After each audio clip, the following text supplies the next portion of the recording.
누나, 우리 진짜 이거 써도 되는 거야? 아빠가 절대 함부로 꺼내지 말라고 했잖아. 민수야, 지금은 함부로 쓰는 게 아니야. 아빠가 그랬지. 우리가 정말 죽을 것 같이 힘들 때, 그때는 아빠가 옆에 있는 거라고 생각하고 이 카드를 꺼내라고. 근데 이거 진짜 돈이 들어있긴 한 걸까? 너무 오래된 카드잖아. 칠도 다 벗겨지고. 들어있을 거야. 아니, 들어있어야만 해. 안 그러면 우리 오늘 밤 못 넘길지도 몰라. 안녕하세요. 늘 행복을 선물하는 인생사연 오디오북입니다.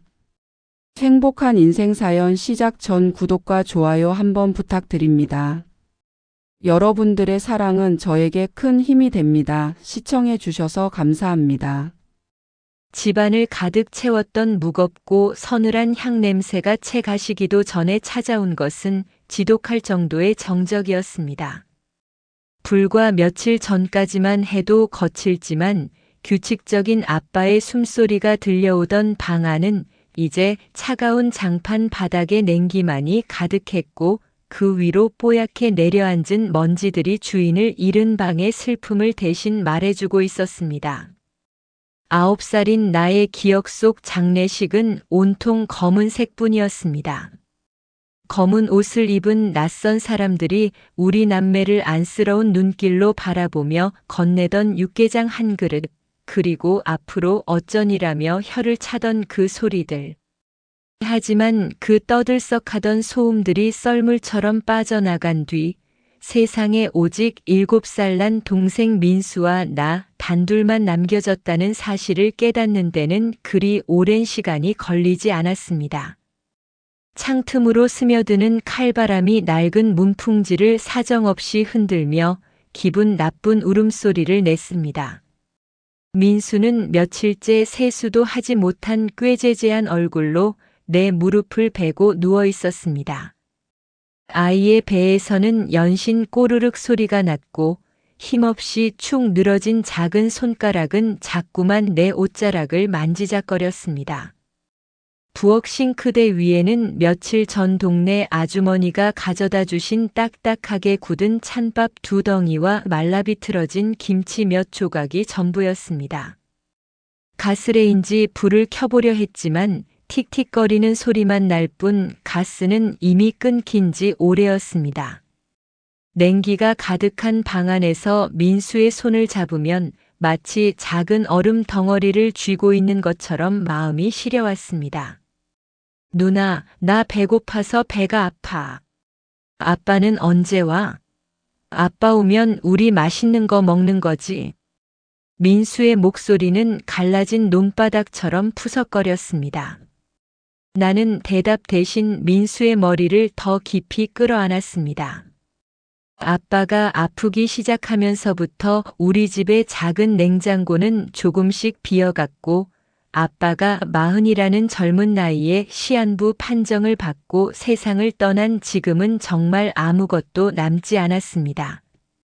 엄마는 민수를 낳던 날 하늘나라로 떠났고 아빠는 홀로 우리를 남부끄럽지 않게 키우기 위해 낮에는 공사장에선 밤에는 대리운전을 하며 몸을 혹사하셨습니다. 아빠의 굽은 등과 갈라진 손등은 우리 남매에게는 세상에서 가장 든든한 울타리였지만 그 울타리가 무너진 뒤에 찾아온 세상은 너무나도 차갑고 거대했습니다. 그때 서랍장 깊숙한 곳에 넣어두었던 아빠의 낡은 가죽 지갑이 떠올랐습니다. 아빠가 숨을 거두기 직전 떨리는 손으로 내 작은 손바닥 위에 올려주었던 은색 카드 한 장. 우리 딸, 아빠 말 잘 들어라. 이건 아빠가 아빠의 아버지께 받았던 유일한 거야. 20년 동안 한 번도 쓰지 않았지만 아빠가 없는데 정말 배가 고파서 참을 수 없거나 동생이랑 길거리에 나앉게 될 상황이 오면 그때 이 카드를 써라. 이건 아빠가 너희에게 남기는 마지막 힘이란다. 아빠의 손은 얼음장처럼 차가웠지만 나를 바라보던 그 눈동자만큼은 활활 타오르는 불꽃처럼 간절했습니다. 나는 떨리는 마음으로 지갑을 열었습니다. 손때가 묻어 반들반들해진 갈색 지갑 안쪽 가장 깊은 곳에 꽂혀 있던 은색 카드는 빛바랜 세월 속에서도 유난히 번쩍거리며 제 자리를 지키고 있었습니다. 요즘은 흔히 볼 수 없는 투박한 디자인이었지만 카드 모서리에 새겨진 기하학적인 문양에서는 묘한 위엄이 느껴졌습니다. 가자, 민수야. 아빠가 우리 밥 사주신대. 아빠가 남겨주신 걸로 우리 맛있는 거 먹으러 가자. 내 말에 민수가 번개처럼 몸을 일으켰습니다. 우리는 얇은 겉옷을 몇 겹씩 껴입고 밖으로 나섰습니다. 골목길의 가로등은 깜빡거리며 우리의 그림자를 길게 늘어뜨렸고 차가운 밤 공기는 폐부 깊숙이 파고들어 기침을 유발했습니다. 나는 동생의 손을 으스러지도록 꽉 쥐었습니다. 우리가 도착한 곳은 동네 시장 어귀에 있는 작은 국밥집이었습니다. 가게 안에서 풍겨나오는 구수한 고기 국물 냄새와 뜨거운 김이 모락모락 피어오르는 광경을 보자 나도 모르게 입안에 침이 가득 고였습니다. 어서 오너라. 아이고, 너희끼리 온 거니? 가게 주인 아주머니는 앞치마에 손을 닦으며 우리를 안쓰러운 눈길로 바라보았습니다. 나는 최대한 어른스럽게 보이려 어깨를 펴고 대답했습니다. 국밥 한 그릇만 주세요. 동생이랑 나눠 먹을게요. 한 그릇만? 둘이 먹기엔 좀 적을 텐데. 아주머니가 국물 넉넉하게 줄게. 여기 앉으렴. 아주머니는 우리가 앉기도 전에 따뜻한 보리차 2잔을 내주셨습니다. 나는 테이블 밑으로 아빠의 은색 카드를 꽉 쥐었습니다. 결제가 안 되면 어떡하지? 아주머니가 가짜라고 화를 내면 어쩌나? 만감이 교차했습니다. 잠시 후 김이 펄펄 나는 국밥 한 그릇이 놓였고 민수는 숟가락을 들기도 전에 코를 킁킁거리며 행복한 표정을 지었습니다. 고기 고명이 듬뿍 올라간 국밥을 보자 눈물이 왈칵 쏟아질 것 같았지만 나는 꾹 참고 민수의 앞접시에 고기를 덜어주었습니다. 천천히 먹어, 민수야. 체한다. 누나 진짜 맛있다. 아빠가 사주는 밥이라 그런지 진짜 꿀맛이야. 민수가 볼록해진 볼을 움직이며 웃는 모습을 보니 비로소 안심이 되었습니다. 식사를 마친 뒤 나는 심호흡을 크게 하고 카운터로 향했습니다. 그리고 떨리는 손으로 그 은색 카드를 아주머니께 내밀었습니다. 아주머니, 이걸로 계산해 주세요. 어머, 이건 무슨 카드니? 디자인이 참 특이하네. 좀 오래된 것 같기도 하고 일단 한번 긁어보자꾸나. 아주머니가 카드를 단말기에 꽂는 순간 가게 안의 공기가 멈춘 것만 같았습니다. 1초, 2초. 기계의 로딩 소리가 내 심장 소리보다 더 크게 들려왔습니다. 지잉 마이너스 소리와 함께 영수증이 출력되는 순간 나는 다리에 힘이 풀려 주저앉을 뻔했습니다. 승인 8,000원. 어머, 결제 잘 되네 얘야. 영수증 여기 있다. 조심히 가거라. 아주머니가 건네준 영수증에는 알 수 없는 숫자들과 함께 성진이라는 글자가 희미하게 찍혀 있었습니다. 나는 그 영수증을 아빠의 유품인 양 소중하게 가슴에 품었습니다. 아빠는 정말 우리를 지켜보고 계셨던 겁니다.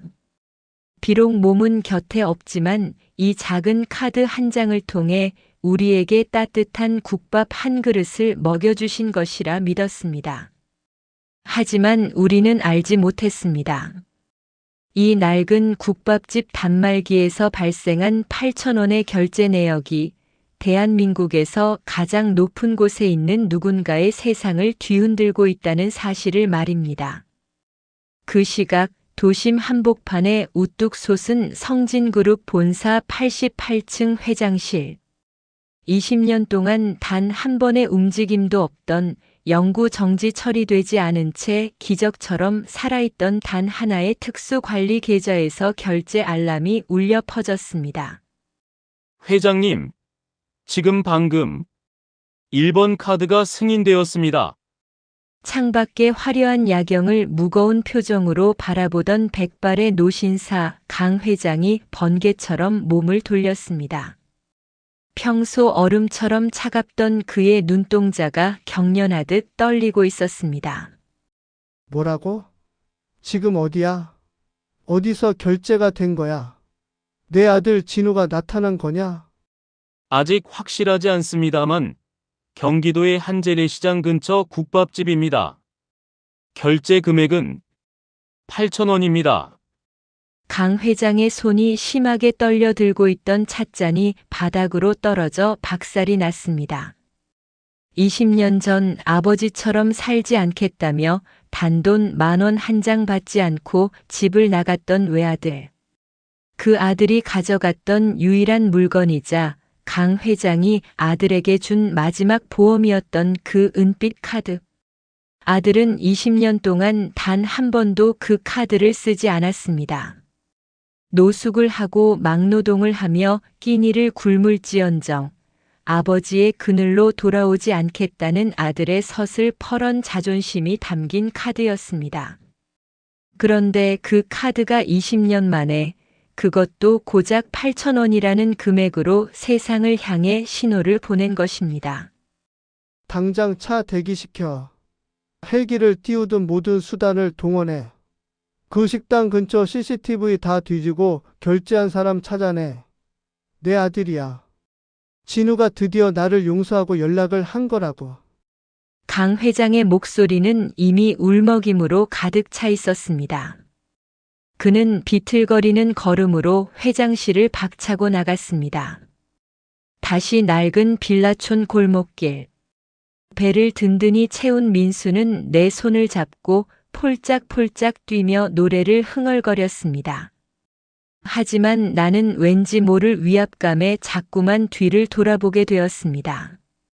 골목 저 멀리서 우리 동네에서는 한 번도 본 적 없는 길고 검은 차들이 라이트를 환하게 밝히며 이쪽으로 다가오고 있었기 때문입니다. 그 불빛은 마치 밤하늘을 가르는 번개처럼 날카로웠고 평온했던 우리의 가난한 세상에 거대한 균열을 일으킬 것만 같았습니다. 누나, 저 차 진짜 멋지다. 우리 아빠 차야. 아니야, 민수야. 아빠 차 아니야. 얼른 들어가자. 빨리. 나는 본능적인 두려움에 민수의 손을 끌고 낡은 빌라 계단을 뛰어 올라갔습니다.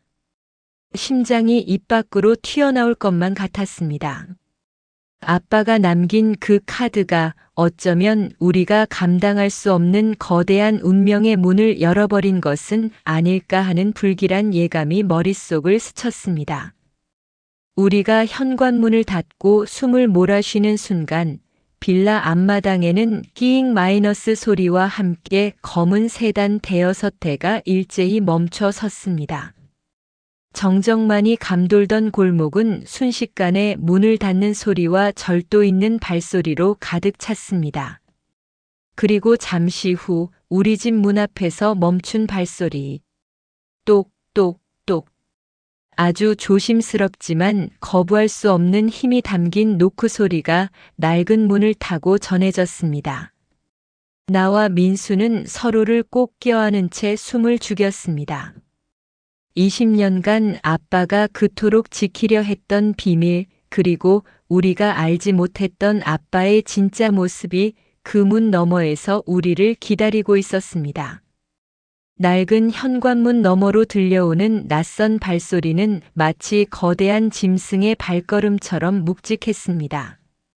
나는 민수를 등 뒤로 숨기고 부엌에 있던 작은 플라스틱 뒤집개라도 손에 쥐었습니다. 무서웠습니다.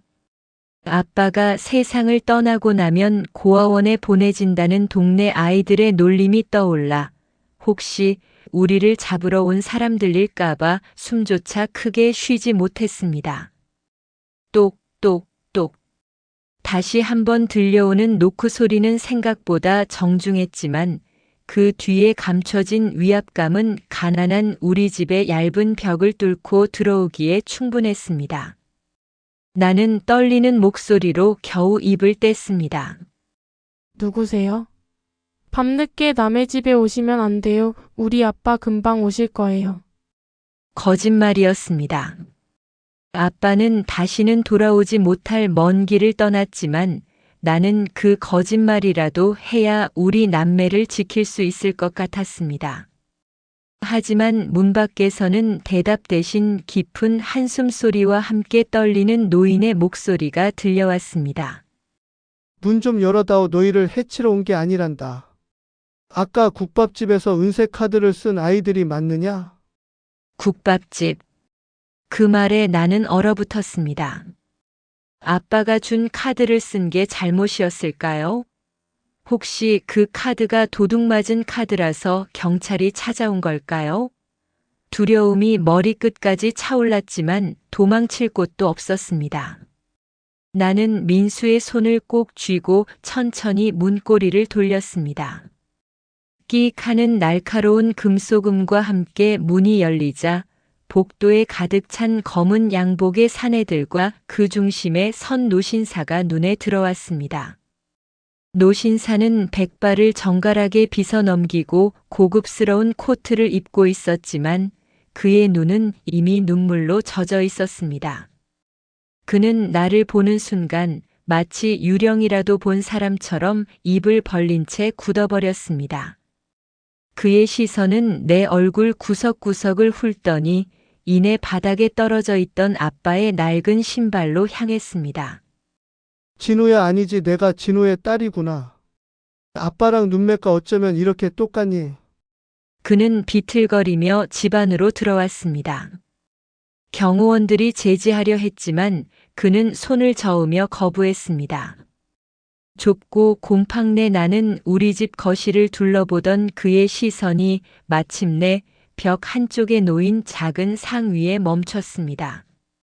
그곳엔 며칠 전 장례식에서 가져온 아빠의 영정 사진과 유골함이 놓여 있었습니다. 아, 노신사는 짐승 같은 울음소리를 내며 그 자리에 주저앉았습니다. 그는 기어가는 몸짓으로 아빠의 사진 앞으로 다가갔습니다. 사진 속 아빠는 평생의 고단함을 다 짊어진 듯 쓸쓸하게 웃고 있었습니다. 노신사는 떨리는 손으로 아빠의 얼굴을 어루만졌습니다. 이 바보 같은 놈아, 이 고집 불통 녀석아. 아비가 잘못했다고, 내가 다 미안하다고 한 번만 빌 기회라도 주지. 어떻게 이렇게 가버려. 이 차디찬 방에서 혼자 아이들을 키우며 얼마나 고생을 한 게냐. 그의 오열은 텅 빈 방 안을 가득 채웠습니다.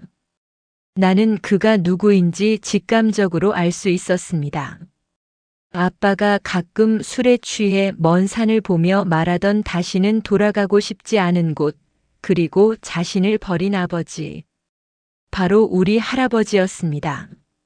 하지만 아빠의 일기장에는 할아버지가 아빠를 버린 게 아니라 아빠가 할아버지의 방식이 싫어 도망쳤다고 적혀 있었습니다.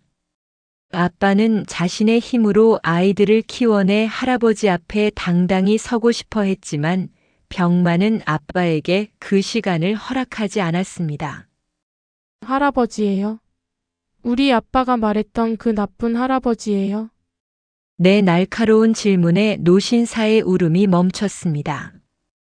그는 눈물 범벅이 된 얼굴로 나를 올려다보았습니다. 그래, 내가 그 나쁜 할아비다. 내 아비를 쫓아내고 20년 동안 찾지도 못한 못난 할아비야. 그는 자신의 가슴을 주먹으로 치며 괴로워했습니다. 민수는 무서운지 내 등 뒤로 얼굴을 파묻었습니다. 나는 거실 바닥에 굴러다니던 아빠의 지갑을 집어들어 할아버지 앞에 내던졌습니다. 이거 가져가세요. 아빠가 이 카드 때문에 할아버지가 찾아올 거라고 그랬어요.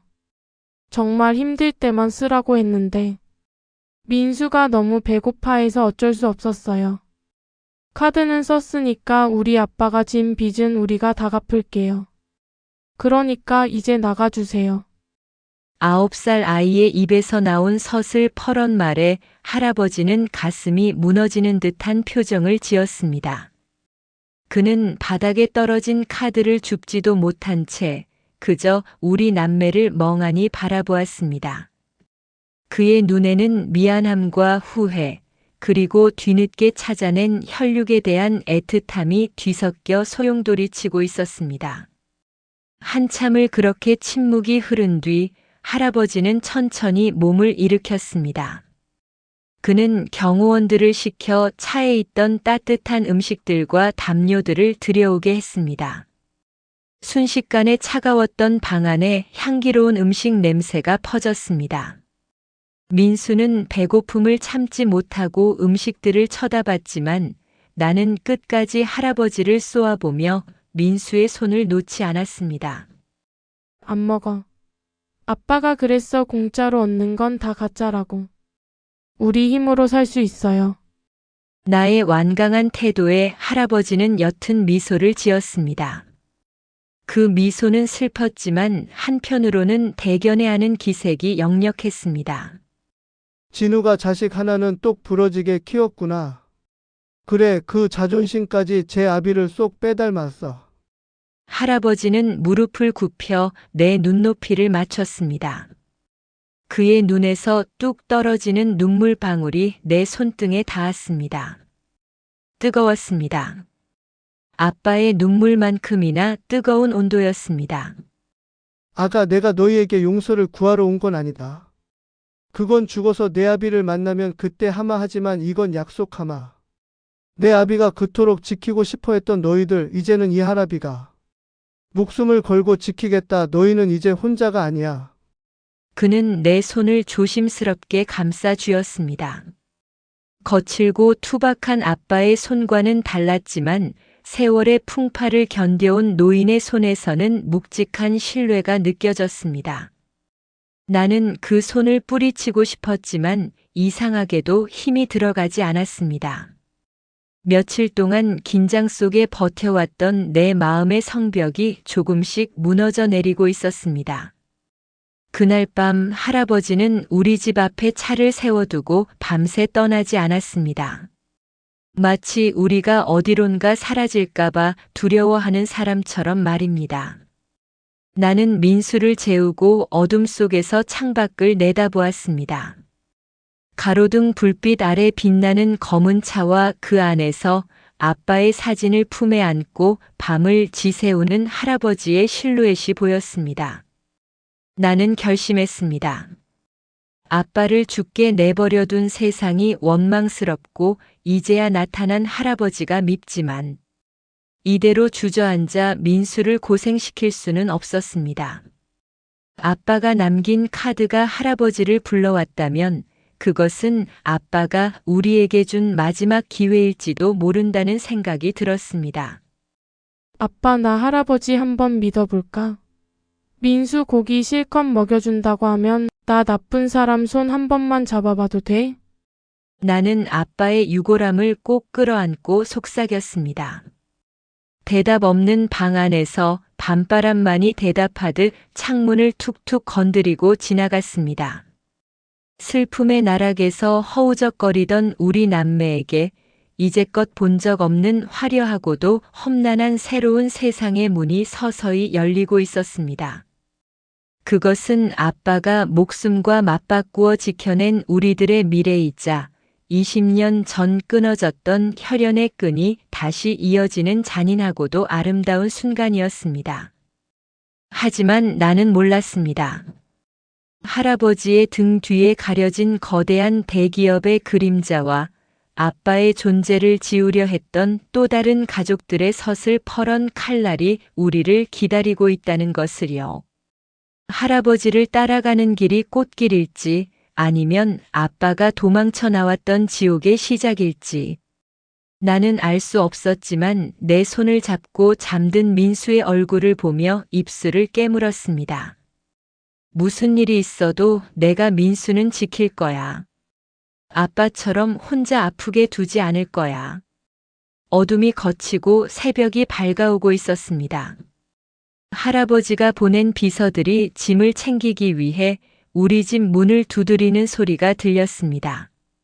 나는 아빠의 낡은 지갑과 은색 카드를 주머니 깊숙이 넣었습니다. 그리고 고개를 들어 거울 속에 나를 보았습니다.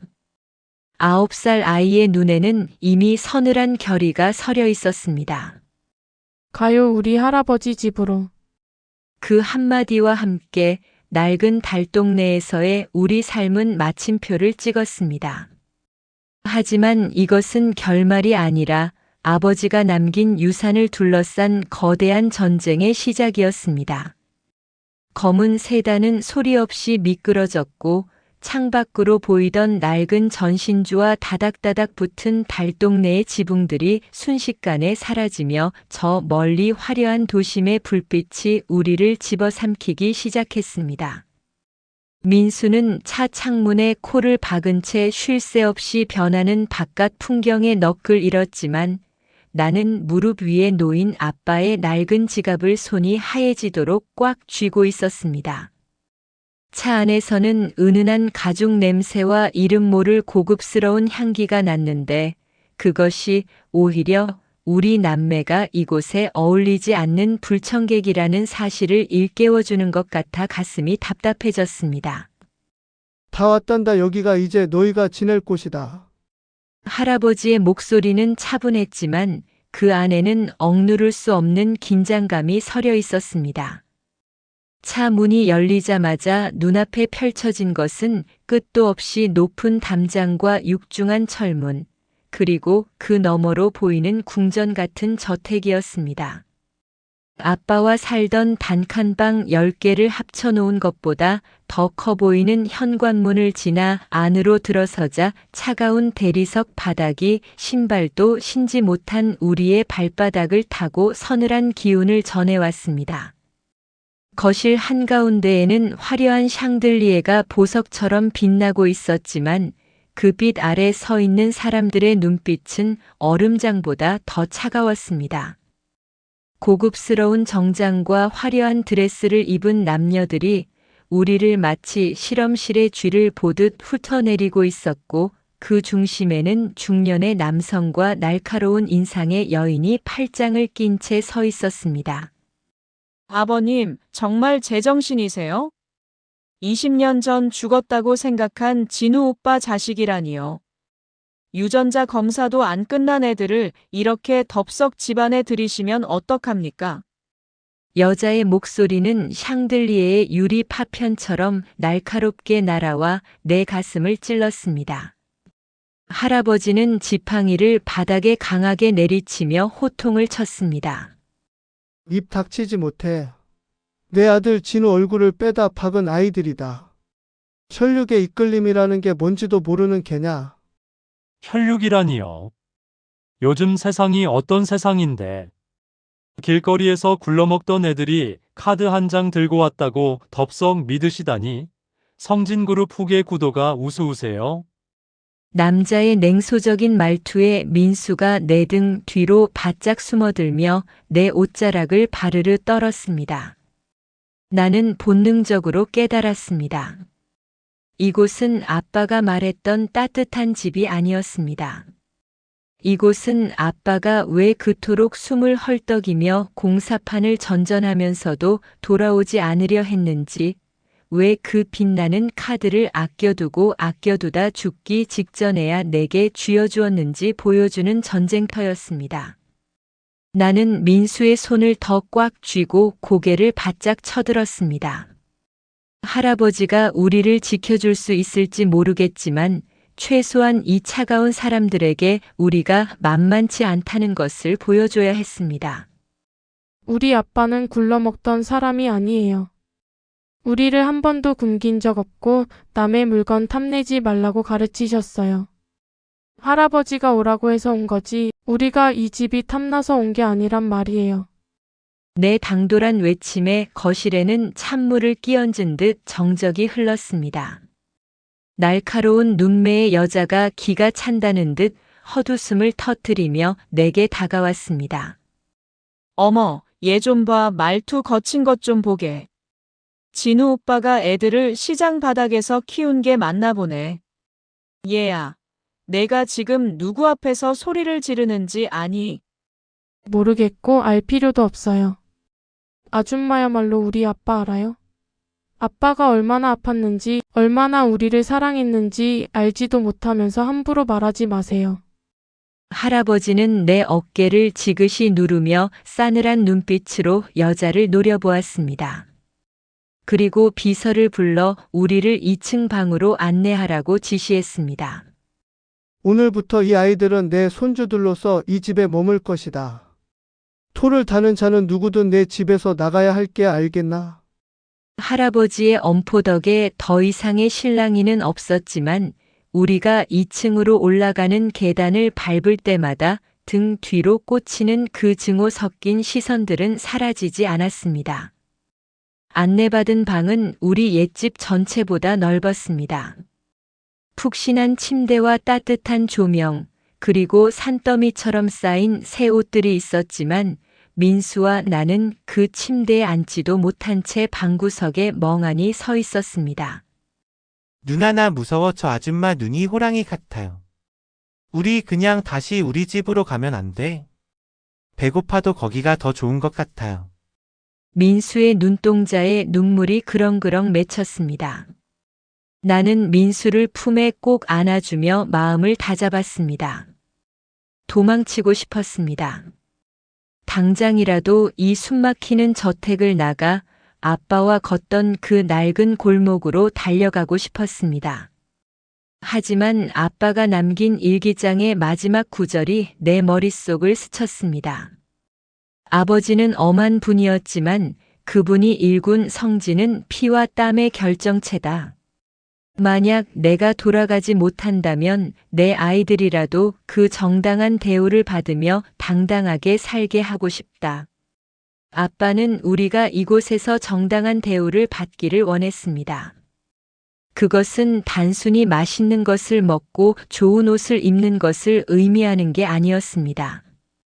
아빠를 배신자로 몰아세우고 우리를 거렁뱅이 취급하는 저 사람들 앞에서 아빠의 이름이 부끄럽지 않게 만드는 것. 그것이 아빠가 우리에게 이 카드를 남긴 진짜 이유라는 생각이 들었습니다. 나는 주머니 속의 은색 카드를 다시 꺼내 보았습니다. 아빠가 20년 동안 단 한 번도 쓰지 않고 간직했던 이 카드는 단순한 결제 수단이 아니었습니다. 그것은 할아버지와 아빠를 잇는 유일한 끈이자 우리가 이 집의 주인임을 증명하는 열쇠였습니다. 그래, 도망치지 않을 거야. 아빠를 위해서라도 민수를 위해서라도 내가 강해져야 해. 나는 방 안의 화장실로 들어가 세수를 하고 엉망이 된 머리를 단정하게 빗었습니다. 거울 속의 내 눈은 어느새 아까의 두려움을 씻어내고 차갑게 빛나고 있었습니다. 나는 방을 나와 복도를 살폈습니다.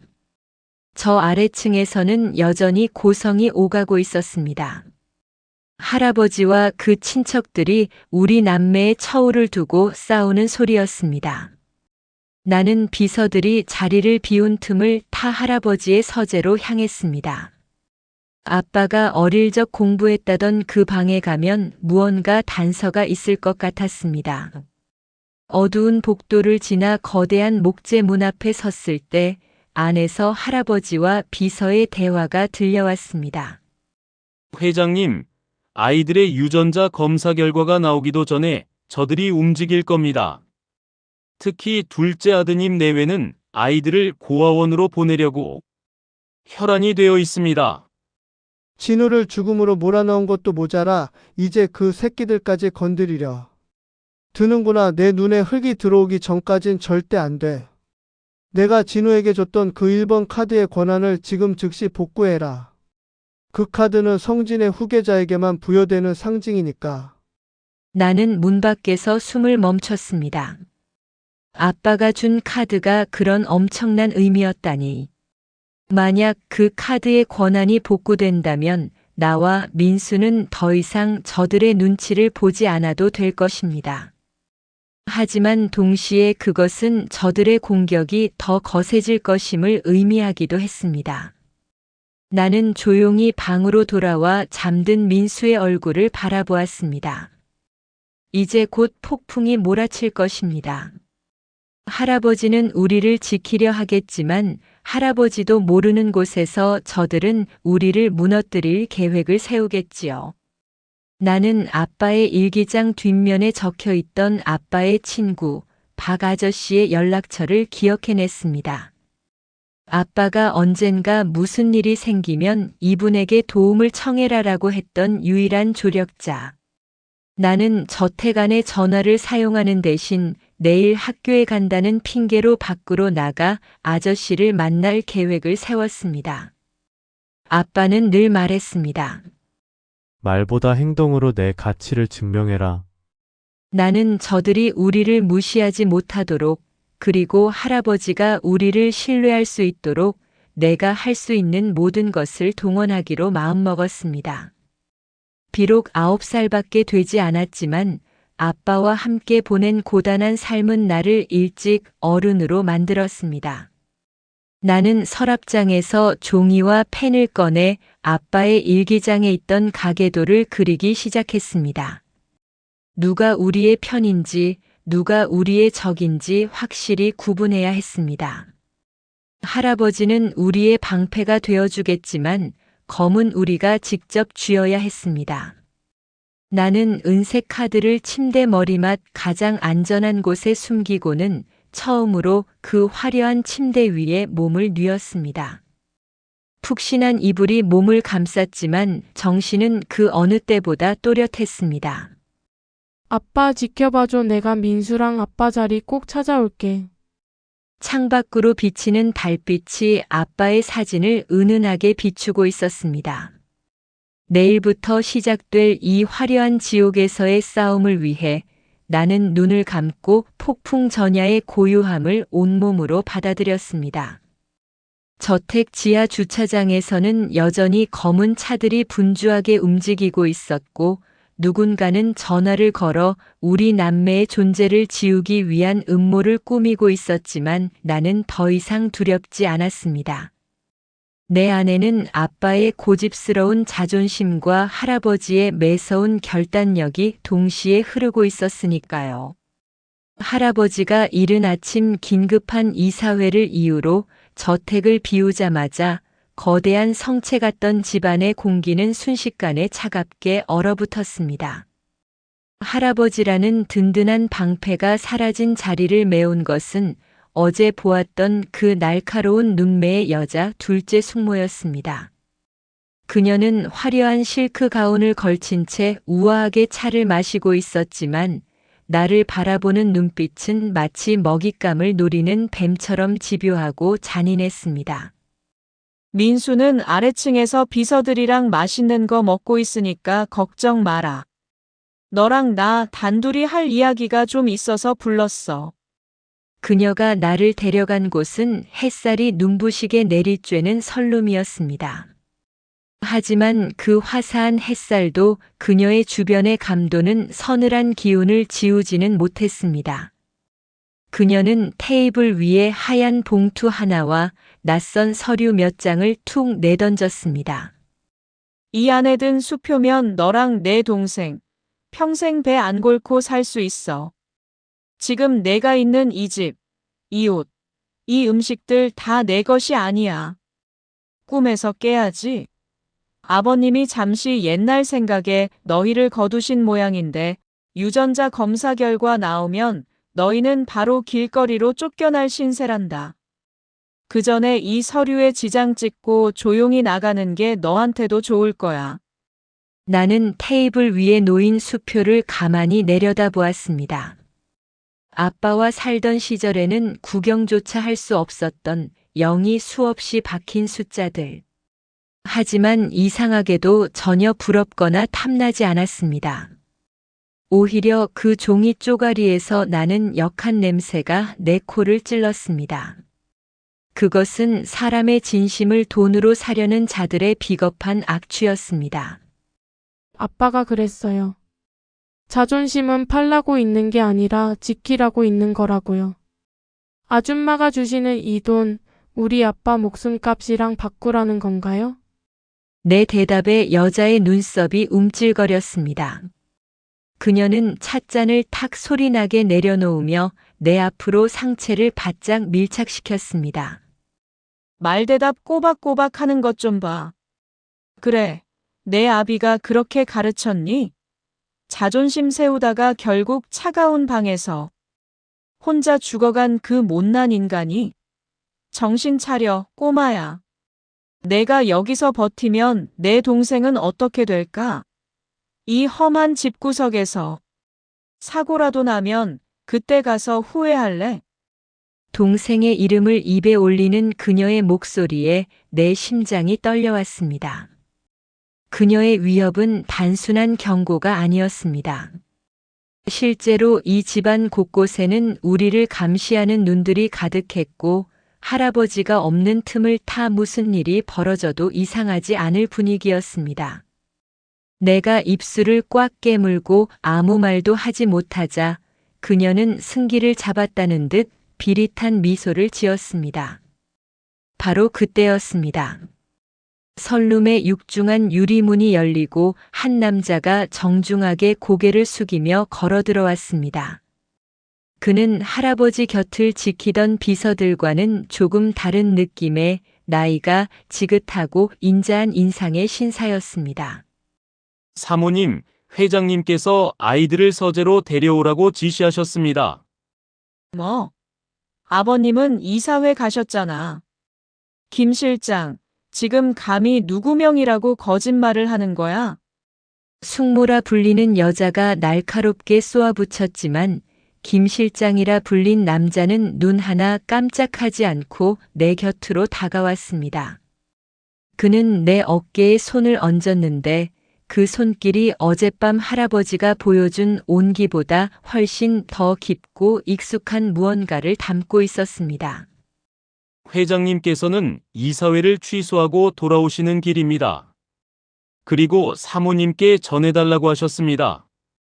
집안에 쥐새끼가 들끓으니 소독을 좀 해야겠다고요. 김 실장의 말에 여자의 얼굴이 하얗게 질렸습니다. 그녀는 분을 이기지 못해 서류를 챙겨 들고 씩씩거리며 선룸을 빠져나갔습니다. 단둘이 남게 된 선룸 안 김 실장은 무릎을 굽혀 내 눈높이를 맞췄습니다. 그리고 그는 아무도 듣지 못할 낮은 목소리로 내게 말했습니다. 겁먹지 마라. 내가 내 아버지를 이 집에서 탈출시켰던 사람이다. 그 한마디에 내 눈이 크게 떠졌습니다. 아빠의 일기장에서 보았던 박 아저씨. 아빠가 유일하게 믿을 수 있다고 했던 그 사람이 바로 이 집의 살림을 총괄하는 김 실장이었던 겁니다. 그는 주머니에서 낡은 사진 한 장을 꺼내 내게 보여주었습니다. 사진 속에는 젊은 시절의 아빠와 지금보다 조금 젊은 김 실장이 어깨동무를 하고 환하게 웃고 있었습니다. 내 아버지는 이 화려한 지옥을 가장 싫어했지. 하지만 너희를 위해 마지막 신호를 보낸 거야. 이 카드를 쓰면 내가 너희를 찾아낼 걸 알고 있었던 거다. 김 실장의 눈시울이 붉어졌습니다. 그는 아빠가 세상을 떠났다는 소식을 이미 알고 있었다는 듯 깊은 슬픔을 내비쳤습니다. 하지만 이내 그는 내 손을 꼭 잡으며 단호하게 말을 이어갔습니다. 지금부터 잘 들어라. 이 집안 사람들 중 믿을 수 있는 사람은 오직 회장님뿐이다. 하지만 회장님도 노쇠하셔서 모든 걸 막아줄 순 없어. 내 숙모와 숙부들은 너희가 유전자 검사 결과를 받기 전에 너희를 제거하거나 멀리 치워버리려 할 거다. 내가 도와주마. 내 아버지가 못다 이룬 꿈을 내가 이룰 수 있게. 우리 아빠 꿈이 뭐였는데요? 성진의 주인으로서 돈보다 사람이 먼저인 세상을 증명하는 것. 아버지는 그 싸움에서 도망친 게 아니라 너희라는 가장 소중한 가치를 지키기 위해 잠시 물러났던 뿐이란다. 김 실장은 내게 작은 쪽지 하나를 건넸습니다. 거기엔 복잡한 숫자들과 비밀번호 같은 것들이 적혀 있었습니다. 이건 내 아버지가 나에게 맡겨둔 마지막 열쇠다. 내가 가지고 있는 그 은색 카드는 단순히 결제만 되는 게 아니야. 성진그룹의 핵심 자산 일부에 접근할 수 있는 마스터 키이기도 하지. 숙모가 아까 보여준 수표는 이 카드에 담긴 가치에 비하면 휴지 조각에 불과해. 그의 설명에 따르면 아빠가 가져갔던 1번 카드는 할아버지가 젊은 시절 아들에게 언젠가 내가 이 회사를 바로잡고 싶을 때 쓰거라라며 넘겨준 비밀 비자금과 의결권 일부가 연결된 특수 카드였습니다. 아빠는 그 엄청난 힘을 손에 쥐고도 20년 동안 옥탑방에서 막노동을 하며 우리를 키웠던 것입니다.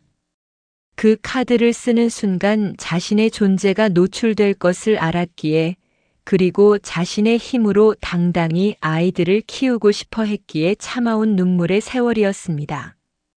오늘 밤 변호사들이 들이닥칠 거다. 너희 숙모 쪽에서 매수한 사람들이지. 그들은 유전자 검사가 조작되었다고 주장하며 너희를 강제로 내쫓으려 할 거야.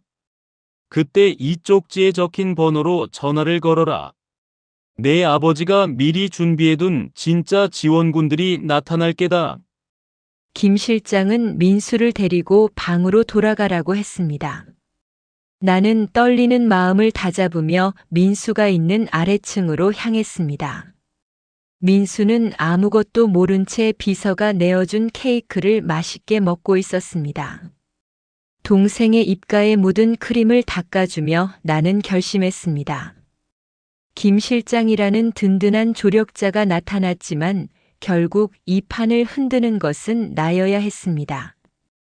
9살이라는 나이는 숫자에 불과했습니다. 나는 이미 수십 번의 겨울을 아빠와 함께 버텨낸 강한 아이였으니까요.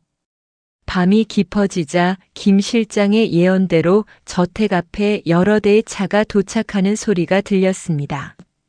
할아버지는 방에서 주무시고 계셨고, 거실에는 낮에 보았던 숙모와 숙부, 그리고 검은 서류 가방을 든 변호사들이 모여들었습니다. 그들은 고압적인 태도로 우리 방문을 두드렸습니다. 강민수, 강희주 당장 나와라. 검사 결과가 나왔다. 너희는 이 집안의 핏줄이 아니라는 게 증명됐으니 즉시 퇴거해야겠다. 숙부의 고함이 복도를 울렸습니다. 민수는 겁에 질려 내 품에 파고들었습니다. 나는 주머니 속에 김 실장이 준 쪽지와 아빠의 은색 카드를 꽉 쥐었습니다. 그리고 문을 벌컥 열어젖혔습니다. 증명됐다고요? 그 서류 가짜인 거 다 알아요. 제가 부를 사람이 있으니 잠시만 기다리시죠. 내 당돌한 태도에 어른들은 비웃음을 터뜨렸습니다. 내가 부를 사람? 고아원 원장님이라도 부를 거니? 가엾게도 제 아비 닮아서 허풍만 늘었구나. 나는 아랑곳하지 않고 김 실장이 가르쳐준 번호로 전화를 걸었습니다. 신호음이 3번 울리고 수화기 너머에서 낮고 묵직한 목소리가 들려왔습니다. 성진그룹 법무팀 아버님의 대리인입니까?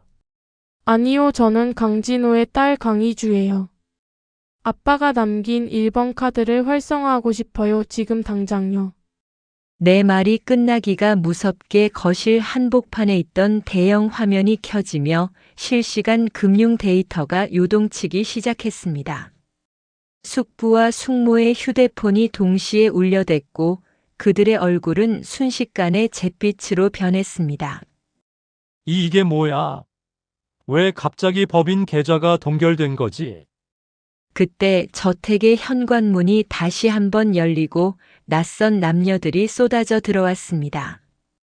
그들은 김 실장이 말한 진짜 조력자들, 아빠가 20년 전 밖에서 남몰래 도왔던 인재들과 아빠의 진심을 따랐던 변호사 군단이었습니다. 상황은 급격하게 반전되었습니다. 김 실장은 내 뒤에서 조용히 미소 짓고 있었고 나는 비로소 아빠가 왜 이토록 긴 시간을 견뎌왔는지 이해할 수 있었습니다. 변수는 우리가 아니라 우리를 지키기 위해 아빠가 심어놓은 거대한 숲이었습니다. 하지만 기쁨도 잠시 절망에 빠진 숙부가 미친 사람처럼 내 멱살을 잡으려 달려들었습니다. 이 어린 년이 감히 내가 뭘 안다고 우리 집안 일을 망쳐. 숙부의 손이 내 목에 닿으려는 찰나 어둠 속에서 누군가의 지팡이가 숙부의 팔을 강하게 내리쳤습니다. 거실을 울리던 숙부의 고함은 할아버지의 지팡이가 바닥을 내리치는 둔탁한 소리에 단번에 잘려나갔습니다. 잠든 줄만 알았던 할아버지는 흐트러짐 없는 정장 차림으로 서재 문을 열고 천천히 걸어 나오셨고 그 뒤로는 김 실장님이 그림자처럼 따르고 있었습니다. 할아버지의 눈은 평소보다 훨씬 날카로웠고 그 안에는 자식들을 향한 깊은 혐오와 말로 다할 수 없는 비극이 소용돌이치고 있었습니다. 이 비루한 것들, 감히 내 아들이 목숨보다 아꼈던 아이들에게 손을 대려 해? 내 눈이 멀고 귀가 먹었다고 생각했느냐? 할아버지의 호통에 숙부와 숙모는 썰물처럼 뒤로 물러났습니다. 조금 전까지 기세등등하게 우리를 몰아붙이던 변호사들도 서류 가방을 챙기며 눈치를 보기 바빴습니다. 할아버지는 내 곁으로 다가와 떨리는 손으로 내 어깨를 감싸 주셨습니다. 그 손은 비록 노쇠하여 가늘게 떨리고 있었지만 나를 보호하겠다는 의지만큼은 그 어떤 벽보다 견고하게 느껴졌습니다. 희주야, 겁내지 마라. 이 할아비가 살아있는 한 그 누구도 너희 머리카락 한 올 건드리지 못할 게다. 할아버지는 품 안에서 빛바랜 봉투 하나를 꺼내셨습니다. 그것은 아빠가 세상을 떠나기 일주일 전 김 실장님을 통해 할아버지께 비밀리에 전달했던 마지막 편지였습니다. 할아버지는 떨리는 목소리로 그 편지의 내용을 하나하나 읽어 내려가기 시작하셨습니다. 아버지, 이 편지가 도착할 때쯤이면 저는 이미 이 세상 사람이 아닐 것입니다. 제가 20년 전 집을 나간 것은 아버지가 미워서가 아니었습니다. 제 형제들이 저를 죽이려 모의하는 것을 들었기 때문입니다. 그들은 제가 성진의 후계자가 되는 것을 막기 위해 제 차의 브레이크를 고장냈고 제가 먹던 약에 손을 댔습니다. 저는 살기 위해서가 아니라 제 뱃속에 있던 아이들을 지키기 위해 도망쳐야만 했습니다. 편지의 내용이 공개되자 거실은 숨막히는 침묵에 휩싸였습니다. 숙부의 안색은 흑빛으로 변했고 숙모는 들고 있던 핸드백을 바닥에 떨어뜨렸습니다. 나는 아빠가 왜 그토록 우리를 꽁꽁 숨기고 살았는지, 왜 그 화려한 집을 등지고 곰팡이 핀 단칸방에서 숨을 죽이며 살아야 했는지 비로소 깨달았습니다. 그것은 비겁한 도망이 아니라 가장 처절한 생존이자 위대한 헌신이었던 것입니다. 진우는 시한부 판정을 받기 훨씬 전부터 이미 몸이 망가져 있었다. 그 원인이 무엇인지 아느냐? 20년 전 너희들이 진우에게 먹였던 그 독한 약들 때문이었어. 내 아들은 죽어가는 순간에도 너희들이 혈육이라는 이유로 입을 다물어 달라고 내게 부탁했다. 하지만 너희는 끝까지 반성하지 않고 그 아이들까지 죽이려 드는구나. 할아버지의 포효는 짐승의 울음소리 같았습니다. 할아버지는 김 실장님이 건네준 두툼한 서류 뭉치를 숙부의 얼굴에 내던지셨습니다. 거기에는 지난 20년간 숙부 내외가 아빠의 행방을 추적하며 그를 압박해온 증거들과 아빠의 병세가 악화되도록 배후에서 의료 기록을 조작한 정황들이 낱낱이 기록되어 있었습니다. 아버님, 그건 오해예요. 진우 오빠가 피해망상에 빠져서 그렇게 쓴 거라고요. 숙모가 울부짖으며 할아버지의 바짓가랑이를 붙잡았지만 할아버지는 차갑게 발을 빼셨습니다. 오해? 그럼 진우가 일하던 공사장에 사람을 보내 사고를 위장하려 했던 것도 오해냐? 진우가 죽기 직전 머물던 병원 주치의에게 돈을 먹여 치료를 중단하게 만든 것도 오해란 말이냐? 나는 그 자리에 주저앉고 말았습니다. 아빠가 마지막까지 고통스럽게 숨을 몰아쉬며 미안하다, 희주야. 아빠가 더 오래 있어 주지 못해서 미안해라고 했던 그 말이 귓가를 맴돌았습니다. 아빠는 병마와 싸운 게 아니라 이 잔인한 괴물들과 싸우고 있었던 겁니다. 민수는 내 옷자락을 붙잡고 엉엉 울기 시작했습니다. 아무것도 모르는 아이의 울음소리가 거대한 저택의 천장을 때리고 돌아와 내 가슴을 갈기갈기 찢어놓았습니다. 김 실장, 당장 검찰에 연락해라. 여기 있는 모든 증거를 넘기고 이 자들을 성진의 모든 직위에서 해임한다. 그리고 당장 내 집에서 끌어내. 할아버지의 명령이 떨어지자 대기하고 있던 경호원들이 숙부와 숙모를 붙잡았습니다. 그들은 끝까지 소리를 지르며 발악했지만 이미 무너진 그들의 권력은 아무런 힘도 쓰지 못했습니다. 화려했던 거실이 순식간에 아수라장이 되었다가 다시 정적 속에 잠겼습니다. 하지만 승리의 기쁨은 오래가지 않았습니다. 모든 기력을 쏟아부은 할아버지가 갑자기 가슴을 움켜쥐며 비틀거리셨기 때문입니다. 회장님, 회장님. 김 실장님이 급히 할아버지를 부축했지만 할아버지의 얼굴은 순식간에 창백해졌고 입술은 파랗게 질려갔습니다. 너무나 큰 충격과 분노가 노쇠한 심장을 덮친 것이었습니다. 할아버지는 쓰러지는 와중에도 내 손을 꼭 잡으셨습니다. 희주야, 민수야. 이 할아비를 용서하지 마라. 내가 너무 늦게 알았어. 너희 아빠를 내가 죽인 거나 다름없어. 할아버지는 그 말을 끝으로 의식을 잃으셨습니다. 저택 안은 다시 한번 비명과 소란으로 가득 찼습니다. 구급차가 도착하고 할아버지가 들것에 실려 나가는 모습을 보며 나는 세상이 무너져 내리는 기분을 느꼈습니다. 할아버지가 병원으로 실려간 뒤 거대한 저택에는 오직 우리 남매와 김 실장님, 그리고 몇몇 비서들만이 남았습니다. 숙부 세력은 일단 물러갔지만 그들이 이대로 물러날 리 없었습니다. 할아버지가 깨어나지 못하신다면 성진그룹은 다시 그들의 손에 들어갈 것이고 우리 남매는 아빠가 당했던 것보다 더 끔찍한 일을 당하게 될지도 몰랐습니다. 나는 거실 한복판에 우뚝 서서 아빠의 사진을 바라보았습니다. 아빠의 눈빛은 마치 희주야, 이제 내가 할 차례야라고 말하는 것 같았습니다. 나는 눈물을 닦고 주머니에서 은색 카드를 꺼냈습니다. 그리고 김 실장님을 향해 고개를 돌렸습니다.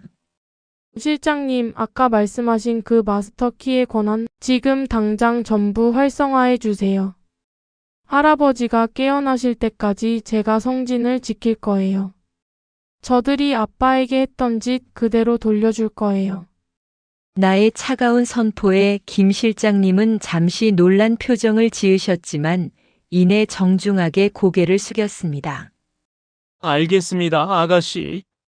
아니, 이제 성진의 진정한 주인이라 불러드려야겠군요. 준비하겠습니다. 그날 밤 나는 잠들지 않았습니다. 할아버지의 서재 책상에 앉아 아빠가 남긴 자료들을 하나하나 검토하며 적들의 숨통을 끊어놓을 계획을 세웠습니다. 9살 아이가 감당하기엔 너무나 무거운 짐이었지만 내 안에는 아빠의 억울함과 할아버지의 분노, 그리고 동생을 지켜야 한다는 강한 본능이 뒤섞여 거대한 에너지를 만들어내고 있었습니다. 창밖으로는 차가운 비가 내리기 시작했습니다. 20년 전 아빠가 이 집을 나설 때도 이런 비가 내렸을까요? 아빠는 어둠 속에서 홀로 울었겠지만 나는 더 이상 울지 않기로 했습니다. 민수야, 자. 침대에서 뒤척이는 동생의 머리를 쓰다듬으며 나는 나지막이 의졸였습니다. 걱정 마. 이제 우리가 저들을 쫓아낼 거야. 아빠가 못한 일 우리가 다 할 거야. 하지만 어둠은 생각보다 깊었습니다. 할아버지의 병실 앞에서 숙부의 사주를 받은 이들이 변호사 군단을 앞세워 상속권 부존재 확인 소송을 제기했다는 소식이 들려왔고 회사 내부에서는 우리 남매를 가짜 혈육으로 몰아세우는 찌라시들이 돌기 시작했습니다. 위기는 이제부터 시작이었습니다. 할아버지는 생사를 넘나들고 계셨고 조력자인 김 실장님마저 검찰 조사를 받게 되었다는 비보가 전해졌습니다.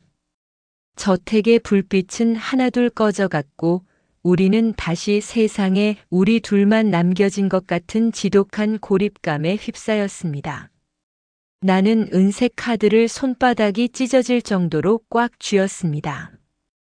카드의 날카로운 모서리가 살을 파고들며 피가 흘러나왔지만 고통조차 느껴지지 않았습니다. 두고 봐요. 아빠를 죽게 만든 내가 반드시 치르게 해줄 테니까. 어둠 속에서 내 눈은 그 어느 때보다 서늘하게 빛나고 있었습니다. 이것은 전환점이자 모든 것을 건 마지막 도박의 시작이었습니다. 아빠가 남긴 그 은빛 카드가 이제 단순한 생존의 도구를 넘어 복수의 칼날이 되어 저들의 심장을 겨누고 있었습니다. 할아버지가 구급차에 실려 가신 뒤 그 크고 화려했던 저택은 순식간에 거대한 무덤처럼 변해버렸습니다.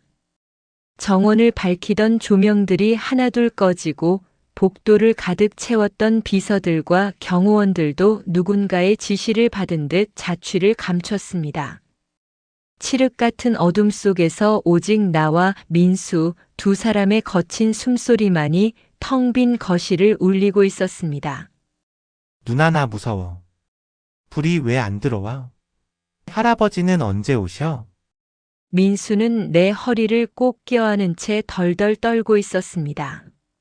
아이의 작은 몸에서 전해지는 떨림이 내 심장까지 전달되어 나 역시 당장이라도 주저앉아 울고 싶은 심정이었습니다. 하지만 나는 입술을 피가 나도록 깨물며 버텼습니다. 지금 내가 무너지면 민수를 지켜줄 사람은 이 세상에 아무도 없었습니다. 아빠가 그랬던 것처럼 나도 이제 민수의 유일한 벽이 되어야 했습니다. 그때 현관문이 거칠게 열리며 낯선 사내들이 들이닥쳤습니다. 할아버지를 보필하던 사람들이 아니었습니다. 숙부의 측근이었던 변호사와 험악한 인상의 사내들이었습니다. 그들은 손전등 불빛으로 우리의 눈을 찌르며 다가왔습니다. 이봐, 강희주. 좋게 말할 때 그 은색 카드 내놔. 그건 내 것이 아니야. 성진그룹의 자산이지. 너희 같은 가짜 혈육들이 가지고 있을 물건이 아니란 말이다. 변호사의 목소리는 낮고 비열했습니다. 그는 내 앞에 종이 한 장을 내밀었습니다. 할아버지가 의식이 없는 틈을 타 위조한 것이 분명한 친권 포기 및 퇴거 동의서였습니다. 이거 서명하고 조용히 나가면 동생은 살려주지. 하지만 끝까지 버티면 내 아버지가 어떻게 죽었는지 잊었니? 너희도 똑같은 길을 걷게 될 거야. 그의 위협은 칼날보다 날카롭게 내 가슴을 후벼 팠습니다. 아빠의 죽음이 단순한 병사가 아니라 저들의 철저한 계획이었다는 사실을 알게 된 이상 그 말이 단순한 협박이 아님을 알 수 있었습니다. 나는 민수를 내 등 뒤로 더 깊숙이 숨겼습니다. 싫어요. 이건 아빠가 우리에게 준 거예요. 당신들 같은 괴물들에게 줄 수 없어요. 내 외침에 변호사는 혀를 차며 사내들에게 신호를 보냈습니다. 사내들이 우리를 에워싸고 좁혀오기 시작했습니다. 나는 주머니 속에 은색 카드를 꽉 쥐었습니다. 하지만 김 실장님마저 검찰에 연행된 지금 이 카드를 활성화할 방법도 우리를 도와줄 사람도 없었습니다. 아빠가 남긴 그 거대한 숲도 할아버지라는 구심점이 사라지자 힘을 쓰지 못하는 것 같았습니다. 애를 겁주지 마라. 그냥 카드만 뺏고 던져버려. 사내 중 한 명이 내 팔을 거칠게 잡아챘습니다. 나는 저항했지만 9살 아이의 힘으로는 역부족이었습니다. 내 몸이 바닥으로 팽개쳐졌고 주머니에 있던 아빠의 낡은 지갑이 바닥으로 떨어졌습니다. 안 돼. 아빠 지갑이야. 내가 지갑을 잡으려 손을 뻗었지만 변호사가 먼저 구두발로 지갑을 짓눌렀습니다. 낡은 가죽이 찌그러지는 소리에 내 심장도 함께 으스러지는 것 같았습니다. 변호사는 지갑을 집어들어 은색 카드를 빼내더니 만족스러운 듯 미소를 지었습니다. 그래 이거지. 이제 너희는 아무것도 아니야. 짐 챙길 필요도 없다. 지금 당장 이 집에서 나가. 그들은 우리를 거칠게 끌고 현관 밖으로 밀쳐냈습니다. 쏟아지는 빗속으로 내던져진 우리는 차가운 아스팔트 바닥에 고꾸라졌습니다. 육중한 철문이 굳게 닫히는 소리는 마치 세상이 우리를 향해 사형 선고를 내리는 소리처럼 들렸습니다. 누나 추워 아빠 보고 싶어. 민수는 빗물과 눈물이 범벅이 된 얼굴로 울음을 터뜨렸습니다. 얇은 잠옷 차림으로 쫓겨난 우리는 순식간에 온몸이 젖어들었습니다. 불과 몇 시간 전까지 성진의 주인이라 불리던 우리는 다시 길거리로 내몰린 고아가 되었습니다. 나는 멍하니 닫힌 철문을 바라보았습니다. 할아버지는 병원에서 사경을 헤매고 계시고 우리를 도와주던 사람들은 모두 흩어졌습니다. 복수의 칼날을 갈던 기계는 온데간데 없고 오직 지독한 무력감만이 나를 덮쳤습니다. 아빠 내가 잘못했어. 내가 너무 자만했나 봐. 아빠가 왜 그렇게 숨어 살았는지 이제야 알 것 같은데 너무 늦어버렸어. 나는 민수를 품에 안고 빗속을 걷기 시작했습니다. 갈 곳도 기댈 곳도 없었습니다. 우리가 돌아갈 수 있는 곳은 아빠와 함께 살던 그 낡은 단칸 방뿐이었지만 그곳마저 이제는 남의 손에 넘어갔을 게 분명했습니다. 한참을 걷다 보니 예전에 아빠와 자주 가던 작은 공원 정자가 나타났습니다. 우리는 그곳으로 몸을 피했습니다. 민수는 추위에 몸을 덜덜 떨며 내 품에서 잠이 들었습니다. 나는 민수의 젖은 머리카락을 넘겨주며 아빠가 남긴 그 낡은 지갑을 다시 한번 살펴보았습니다. 변호사가 카드를 빼앗아가며 던져버린 지갑을 나는 필사적으로 다시 주워왔었습니다. 가죽은 찢어지고 해졌지만 아빠의 향취가 아주 미세하게 남아 있었습니다. 나는 울음을 삼키며 지갑 구석구석을 손으로 훑었습니다. 그런데 손끝에 무언가 딱딱한 것이 걸렸습니다. 카드가 꽂혀 있던 자리 뒤쪽 아주 얇은 비밀 가죽 칸이었습니다. 나는 떨리는 손으로 그 틈을 벌렸습니다. 그 안에는 아주 작은 종이 한 장과 낡은 사진 한 장이 접혀 있었습니다. 사진은 아빠와 할아버지가 아닌 아주 젊은 시절의 아빠와 낯선 여인이 갓난아기인 나를 안고 웃고 있는 사진이었습니다. 그리고 그 뒷면에는 아빠의 거친 필체로 짧은 글귀가 적혀 있었습니다. 희주야, 카드는 힘이지만 지갑은 마음이란다. 카드를 잃어버렸다면 그건 내가 진정한 힘을 가질 준비가 되었다는 뜻이야. 지갑 안쪽 안감을 뜯어보렴. 아빠가 너를 위해 남긴 진짜 마지막 선물이 있단다. 심장이 멎는 것 같았습니다. 아빠는 이미 예견하고 있었던 겁니다. 우리가 그 화려한 집으로 돌아갔을 때 카드를 빼앗기고 쫓겨날지도 모른다는 사실을요. 나는 아빠가 말한 대로 지갑의 안감을 조심스럽게 뜯어냈습니다. 그 안에는 얇은 마이크로 필름 하나와 작은 메모리가 숨겨져 있었습니다. 그것은 아빠가 20년 동안 숨어 지내며 모아온 숙부와 숙모의 모든 범죄 기록과 성진그룹에 숨겨진 비자금 장부의 위치가 담긴 진짜 폭탄이었습니다. 은색 카드는 적들을 유인하기 위한 미끼였을 뿐, 아빠가 우리에게 남긴 진짜 유산은 바로 이 작은 메모리 속에 담긴 진실이었습니다. 아빠, 나는 사진 속 아빠의 얼굴에 입을 맞췄습니다.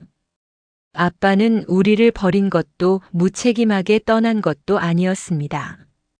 아빠는 자신이 죽은 뒤에도 우리를 지키기 위해 그 고통스러운 시한부의 살 속에서도 이 정교한 계획을 세웠던 것입니다. 나는 잠든 민수를 바라보며 눈물을 닦았습니다. 이제 절망은 끝났습니다. 아니, 이제부터가 진짜 시작이었습니다.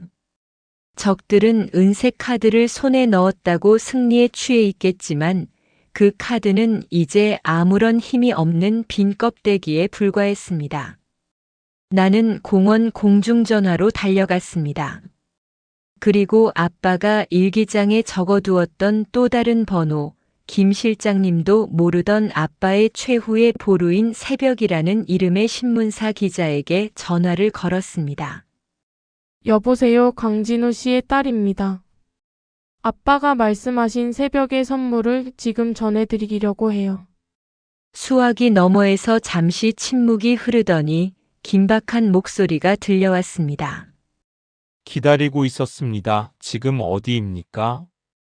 빗줄기는 더욱 굵어졌지만 내 마음은 그 어느 때보다 뜨겁게 타오르고 있었습니다. 어둠이 가장 짙은 순간이 새벽이 오기 직전이라고 했던가요? 아빠가 남긴 마지막 등불이 내 손안에서 빛나고 있었습니다. 나는 민수를 깨워 등에 업었습니다. 아이는 잠결에도 내 목을 꼭 끌어안았습니다. 누나, 이제 우리 어디가? 아빠한테 가. 아빠가 우리 지켜주러 왔어, 민수야. 우리는 빗속을 뚫고 빛을 향해 걸어갔습니다. 저 멀리 우리를 태우러 오는 자동차의 헤드라이트가 보였습니다.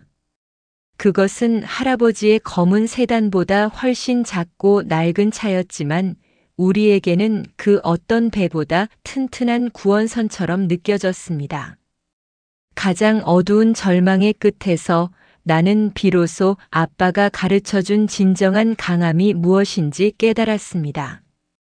그것은 돈이나 권력이 아니라 사랑하는 사람을 지키기 위해 끝까지 포기하지 않는 마음이었습니다. 숙부와 숙모는 내일 아침 자신들의 세상이 무너져 내리는 소리를 듣게 될 것입니다. 아빠가 20년을 기다려온 그 심판의 날이 드디어 밝아오고 있었습니다. 비가 그친 새벽의 공기는 폐부 깊숙이 날카로운 칼날처럼 파고들었습니다. 밤새 뜬 눈으로 지샌 나의 눈은 실핏줄이 터져 따가웠지만 품 안에서 느껴지는 작은 메모리의 무게가 나를 깨어있게 만들었습니다. 아빠가 남긴 낡은 지갑, 그리고 그 속에 숨겨져 있던 20년의 진실. 그것을 세상에 내놓아야 할 시간이 성큼 다가와 있었습니다. 아빠의 친구라던 새벽 신문의 박 기자님은 약속 장소에 낡은 SUV를 끌고 나타났습니다.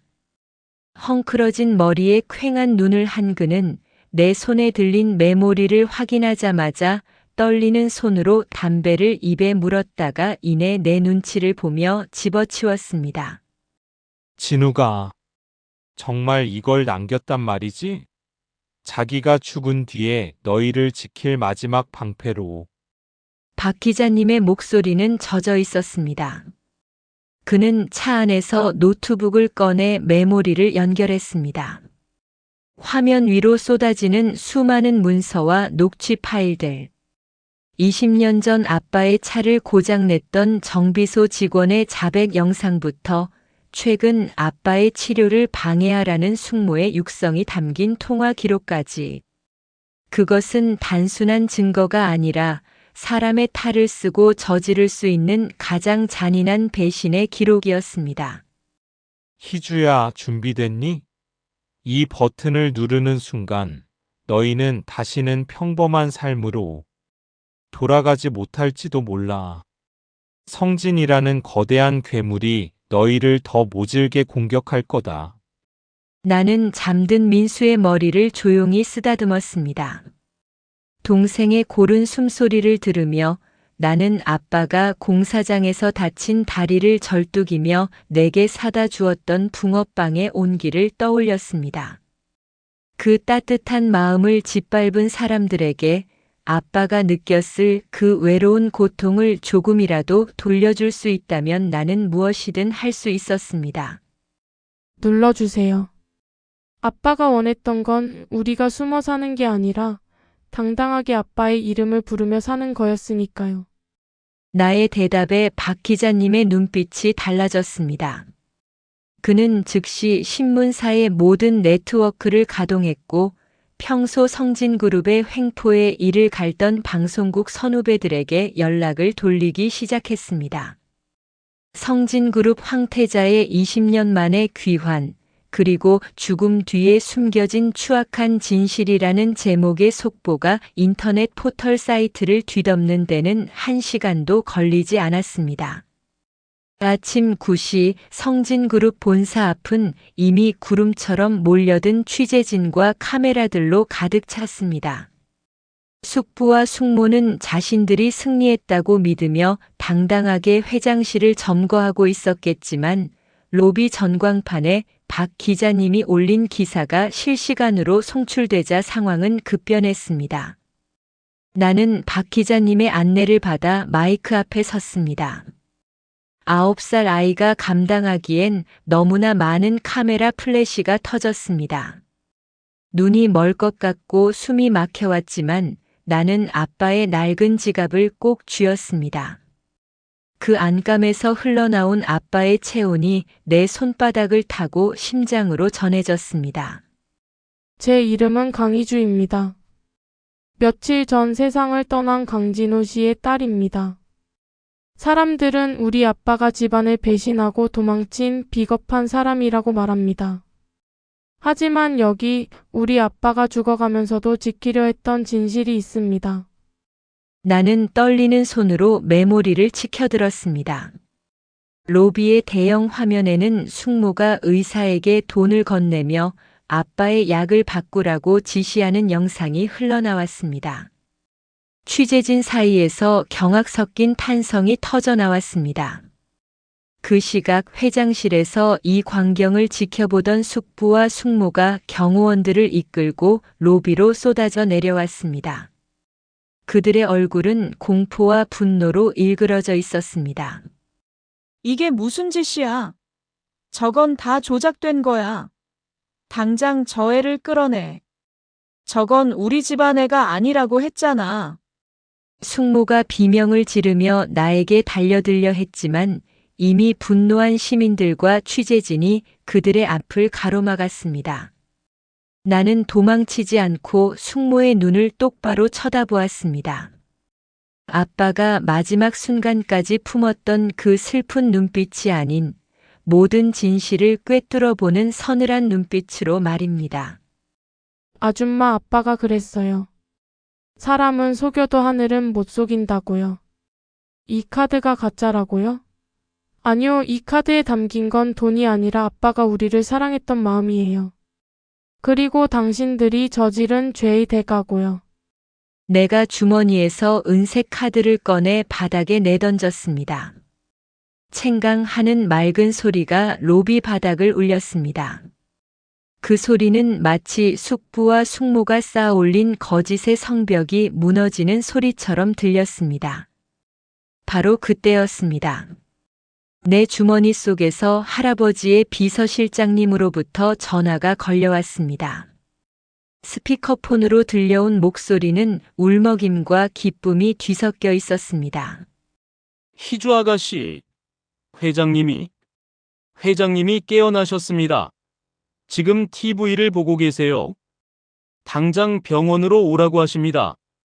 로비에 있던 모든 사람의 시선이 내 휴대폰으로 쏠렸습니다.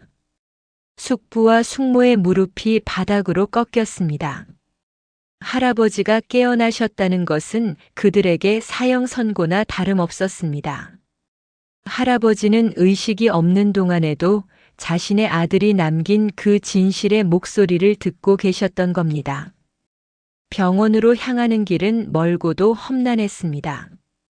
숙부의 사주를 받은 사내들이 우리 차를 가로막으려 했지만 이제는 성진그룹의 정규 경호팀과 정의감에 불탄 시민들이 우리를 에워싸고 보호해 주었습니다.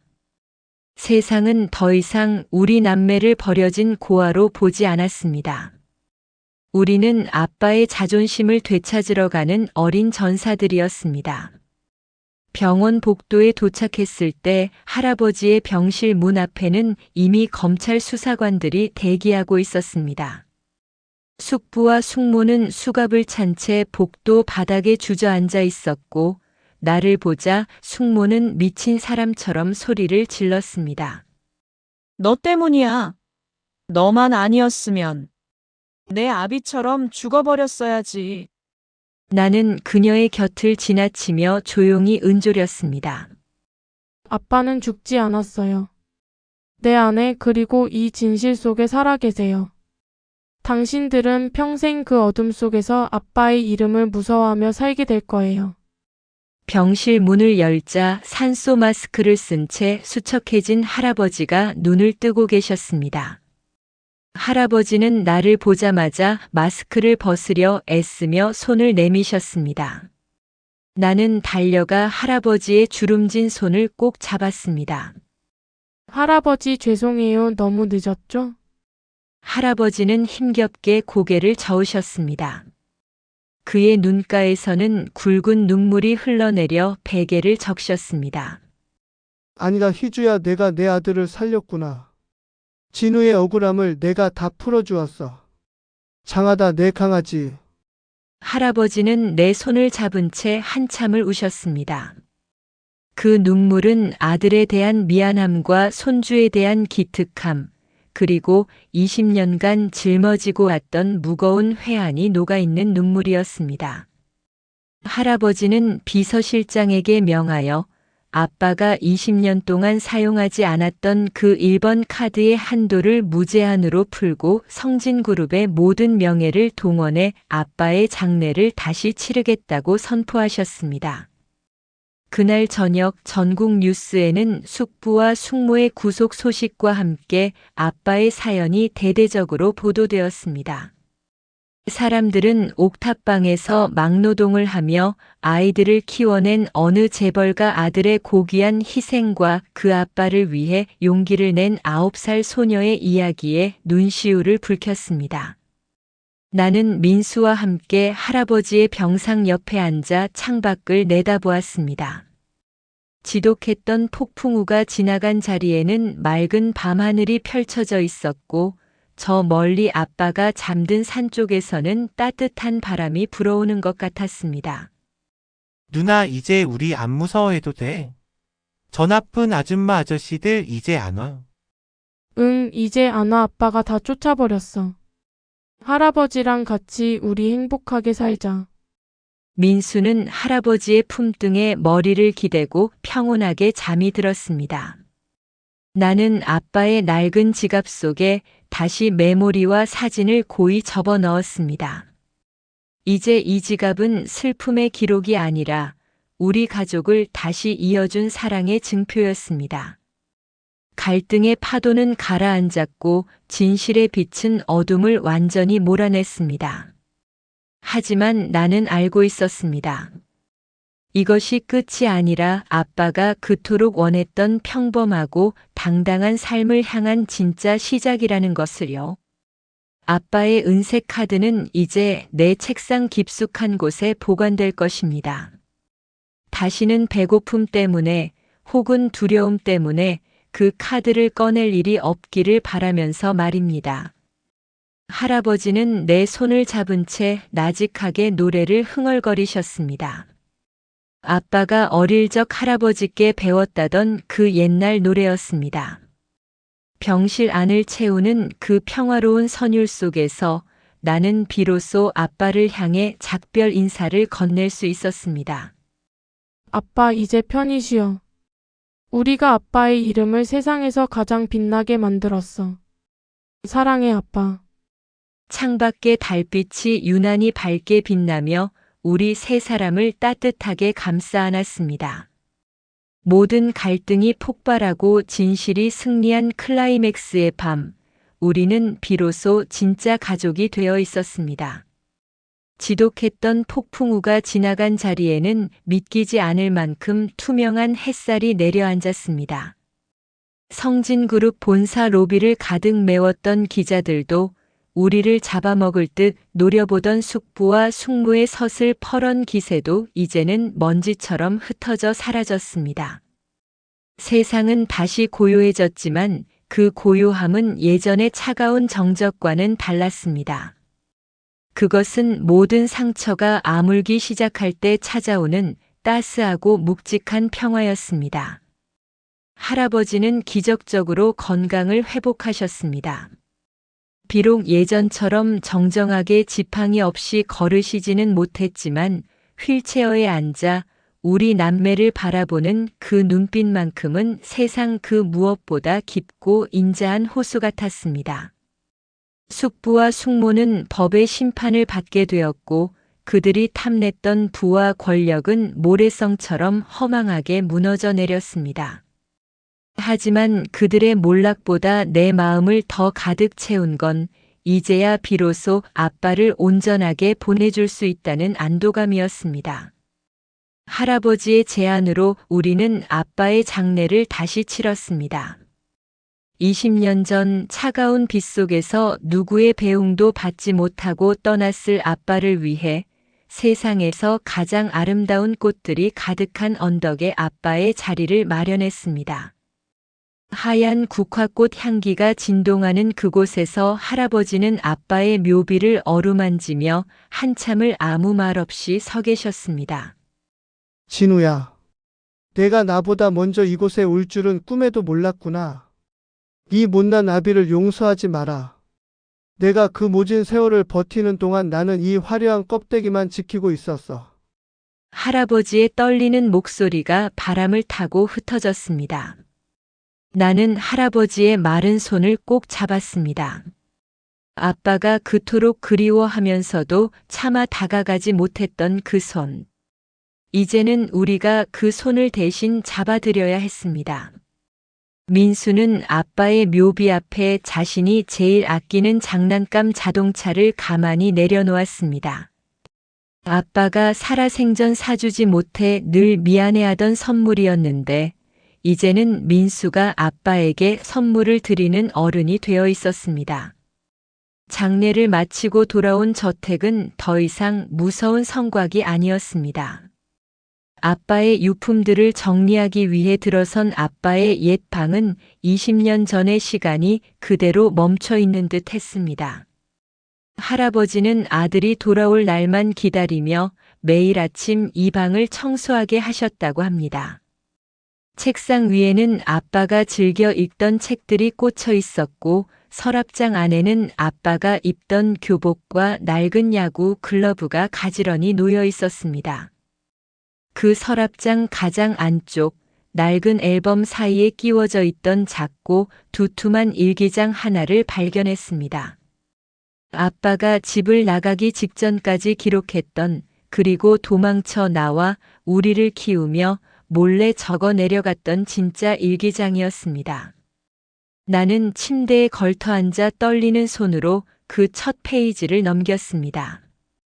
19XX 년 X월 X1. 아버지를 떠나기로 결심했다. 형제들의 눈빛에서 살기를 보았다. 내가 성진의 주인이 되는 것보다 중요한 건 곧 태어날 내 아이들이 사람답게 사는 세상을 만나는 것이다. 아버지, 부디 건강하세요. 제가 이 아이들을 지켜낸 뒤에 당당하게 다시 돌아오겠습니다. 일기장 곳곳에는 우리 남매의 성장 기록이 아빠의 투박한 필체로 가득 채워져 있었습니다. 내가 처음 걸음마를 떼던 날의 감격, 민수가 태어나던 날의 기쁨, 그리고 아빠가 시한부 판정을 받고 절망했던 그 밤의 눈물 자국까지. 일기장의 종이는 눈물에 젖어 쭈글쭈글해져 있었습니다. 그리고 마지막 페이지, 아빠가 세상을 떠나기 며칠 전에 적은 것으로 보이는 유언 같은 글귀가 내 시선을 멈추게 했습니다. 사랑하는 내 딸 희주야, 그리고 아들 민수야. 너희가 이 글을 읽고 있다면 너희는 이미 성진의 높은 담장 안에 들어가 있겠지. 사람들은 너희에게 1번 은색 카드가 가장 큰 유산이라고 말할 거다. 하지만 얘들아, 아빠가 너희에게 정말 주고 싶었던 건 경영권도 수조 원의 돈도 아니란다. 내가 20년 동안 그 카드를 쓰지 않고 버텼던 건 돈의 힘에 기대지 않고도 너희 스스로 일어서는 법을 가르쳐주고 싶었기 때문이야. 진정한 유산은 카드 속에 들어있는 숫자가 아니라 우리가 그 좁은 단칸방에서 서로를 껴안고 나누었던 온기란다. 배고픈 민수에게 밥을 양보하던 내 마음, 아픈 아빠의 등을 두드려주던 너희의 작은 손길. 그것이 바로 성진의 그 어떤 보석보다 빛나는 진짜 유산이야. 은색 카드는 너희를 지켜줄 방패일 뿐, 너희를 움직이는 엔진이 되게 하지 마라. 너희는 그저 너희 자신으로 살아가렴.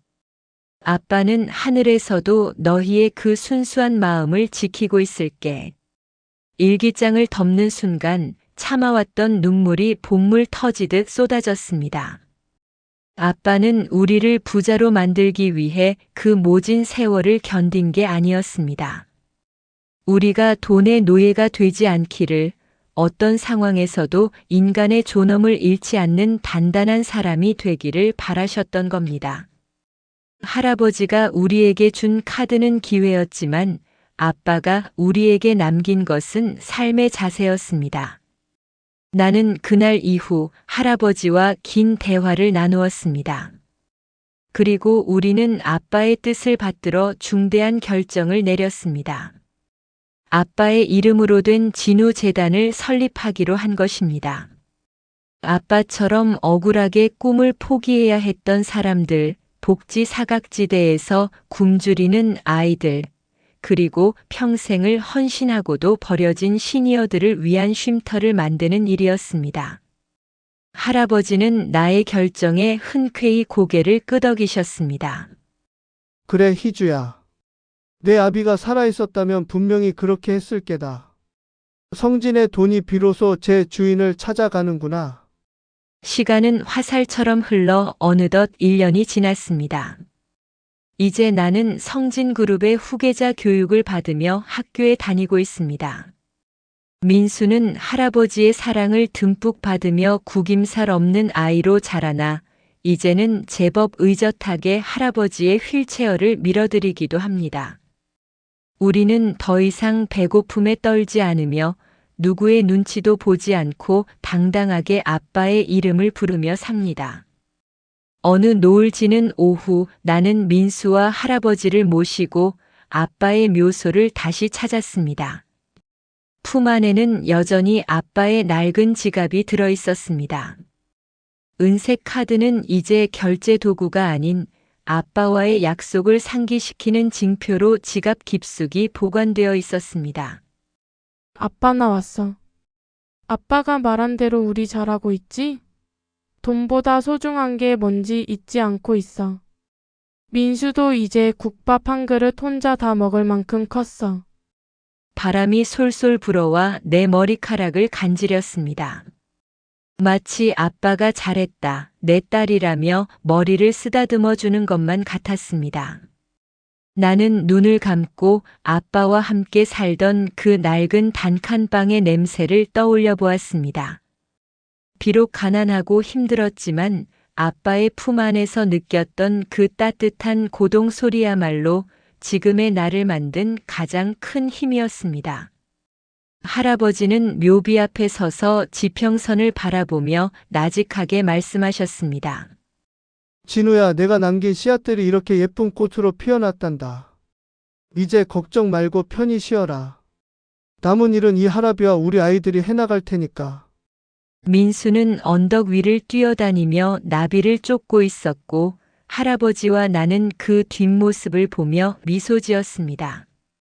슬픔은 강물이 되어 흘러갔고 상처는 단단한 흉터가 되어 우리를 지켜주는 훈장이 되었습니다. 나는 지갑에서 은색 카드를 꺼내 노을빛에 비추어 보았습니다. 카드의 차가운 금속 광택 위로 아빠의 환한 미소가 겹쳐 보였습니다. 이것은 단순한 드라마가 아닙니다. 한 남자가 목숨을 걸고 지켜낸 사랑의 기록이자 그 사랑을 먹고 자란 아이들이 세상을 향해 내딛는 첫걸음입니다. 고마워요, 아빠. 우리를 끝까지 포기하지 않아줘서. 아빠의 딸로 태어나서 정말 행복해. 노을은 세상을 황금빛으로 물들이며 천천히 저물어 갔습니다. 어둠이 찾아오겠지만 우리는 더 이상 두렵지 않습니다. 우리 마음속에는 아빠가 남긴 꺼지지 않는 은빛 등불이 영원히 타오르고 있을 테니까요. 고단했던 삶의 끝에서 만난 기적 같은 시작. 우리는 이제 진정한 가족이라는 이름으로 새로운 내일을 향해 걸어 나갑니다. 지나온 날들의 회한은 바람에 날려보내고 다가올 날들의 희망을 가슴 가득 품은 채 아빠가 남긴 가장 아름다운 유산인 사랑을 실천하며 살아갈 것입니다. 그것이 바로 아빠가 우리에게 주고 싶었던 진짜 해피엔딩이었습니다. 오늘 이야기가 조금이나마 마음의 울림이 되셨을까요? 여러분의 구독과 좋아요는 저에게 큰 힘이 됩니다. 구독 버튼의 구독과 종 모양의 알람 설정을 해두시면 다음 이야기도 늦지 않게 전해드릴 수 있습니다. 인생사연 오디오북과 함께 해주셔서 참 고맙습니다.